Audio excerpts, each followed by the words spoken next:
čast mi je uručiti vam državljanstvo Republike Hrvatske, hrvatsko državljanstvo, temeljem čega ćete onda dobiti domovnicu. Znači, ministarstvo i tako dalje donosi rješenje kojim se prima u hrvatsko državljanstvo Željko Knezović, otac Marijan, mjesto rođenja Radišići, Bosna i Hercegovina, državljanstvo Sjedinjenih Američkih Država.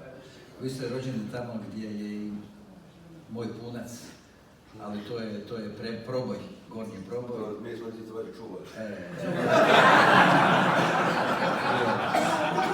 Pa vam ja evo doista imam čast vam uručiti hrvatsko državljanstvo Republike Hrvatske i čestitati vam da ste zapravo i papirom postali ono zapravo što jeste. Što jeste.